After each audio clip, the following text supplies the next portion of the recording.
This is the all-new Honda Clarity fuel cell vehicle. It takes hydrogen gas, mixes it with oxygen in the atmosphere, and the output is electricity, really heat and water. While the world races toward electric vehicles, Honda is placing a different bet. They're not abandoning clean energy. They're just choosing a path most automakers won't touch. Instead of batteries and charging stations, Honda is pushing hydrogen fuel cells into the mainstream with a vehicle nobody saw coming. It's a gamble that could either reshape the entire industry or fade into obscurity, but knowing Honda's history, betting against them has never been a smart move. One of the advancements that we've made with this generation of fuel cell vehicle is we packaged pretty much everything except for the tanks under the hood, the founder's vision. So, Honda's engineering philosophy.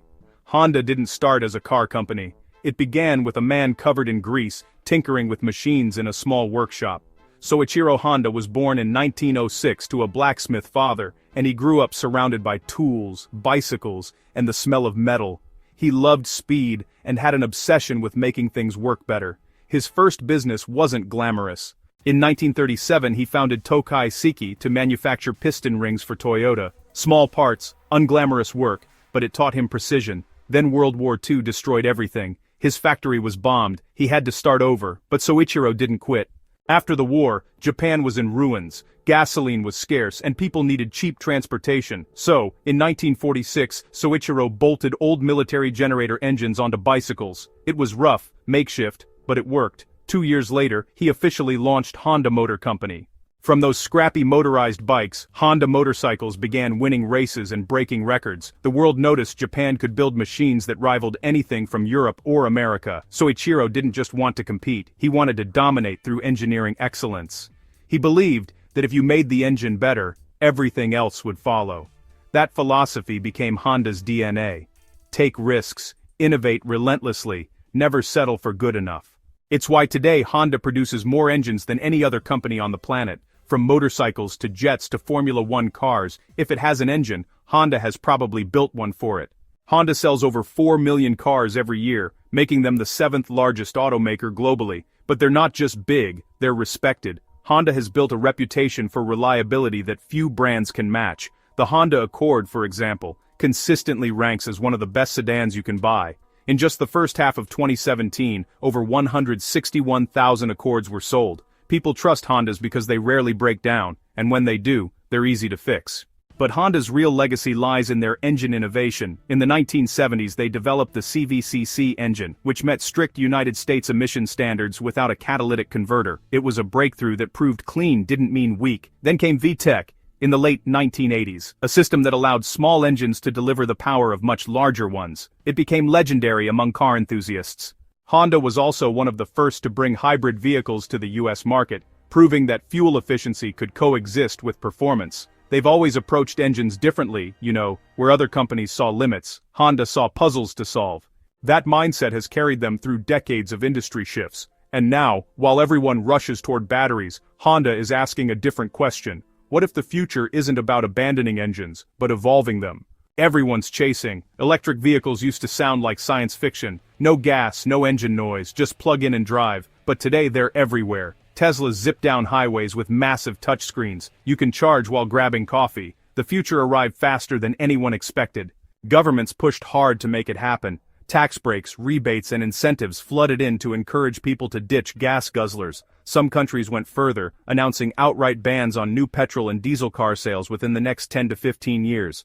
The message was clear. Electric is the future and internal combustion is the past. EVs leveled up quickly, battery range improved, charging times dropped, prices, while still high, started coming down. And once people got over the oddness of a silent car, they lined up to buy them.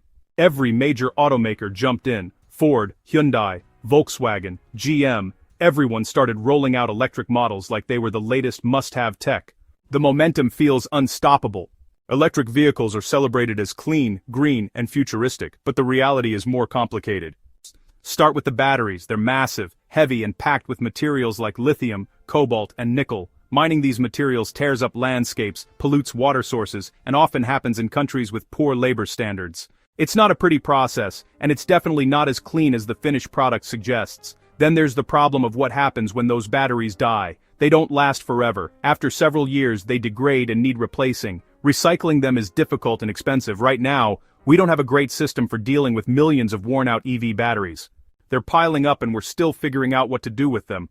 Charging is another headache. Even with fast chargers, you're looking at 30 minutes to an hour for a decent charge. That's fine if you're grabbing lunch, but it's a pain on a long road trip. And if you live in an apartment or don't have a driveway, charging at home isn't an option. You're stuck hunting for public chargers, which aren't always available or working. Range anxiety is real. Most EVs get 200 to 300 miles per charge, which sounds okay until you're on a highway in winter with the heater blasting. Cold weather kills battery performance. Suddenly, that 250-mile range drops to 180, and you're sweating whether you'll make it to the next charger. Then, there's the grid. If everyone plugs in their EV at the same time, especially during peak hours, the electrical grid struggles. In some places, utilities have already asked people not to charge during certain times because the system can't handle it.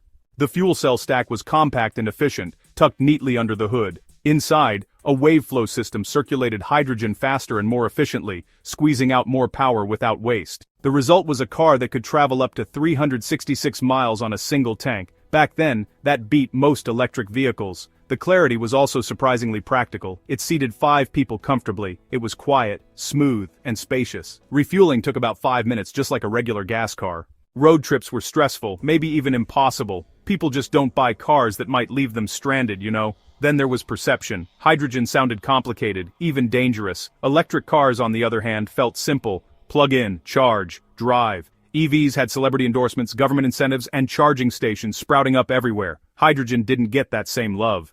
There were no tax breaks, no media buzz, no test drive events at the local mall. Honda sold or leased only a few hundred Clarity models, mostly in California, but honestly, the market just wasn't there. In 2021, Honda discontinued the Clarity fuel cell, along with its electric and plug-in hybrid variants. It looked like the end of Honda's hydrogen dream, but it wasn't. Honda didn't walk away from the Clarity defeated. They walked away informed. The biggest lesson was clear. The technology worked. Hydrogen fuel cells were reliable, efficient, and clean. The problem wasn't the car, it was the world around it. So, Honda took a step back. They watched the electric vehicle market explode.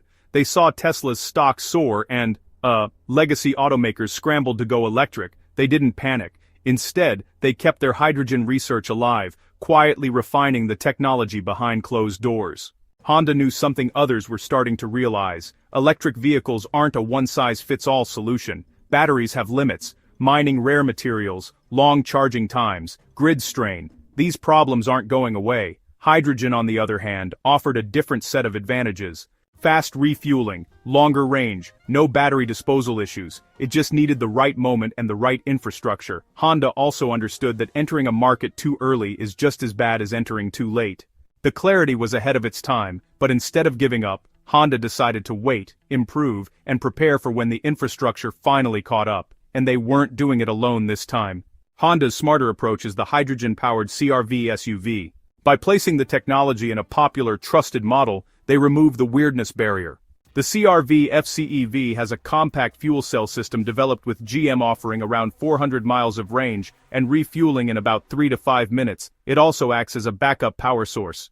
Honda is launching cautiously in California and Japan, where, the infrastructure already exists. The infrastructure problem is really fading. California, Japan, Germany, and China are actively building hydrogen stations, betting on its versatility for trucks, trains, and industry. Unlike EVs, hydrogen doesn't strain the electrical grid. In a head-to-head comparison, hydrogen wins on refueling speed, cold weather range, and, honestly, it avoids battery mining and disposal issues. It solves specific EV pain points. Honda is part of a broader Japanese strategy, alongside Toyota and others, to keep engine technology alive via alternative fuels like hydrogen and biofuels. Their strategy is flexible, not putting all bets on just one technology. Honda isn't trying to beat EVs, but instead, offer a compelling alternative for situations where hydrogen, just makes more sense. They believe the future has room for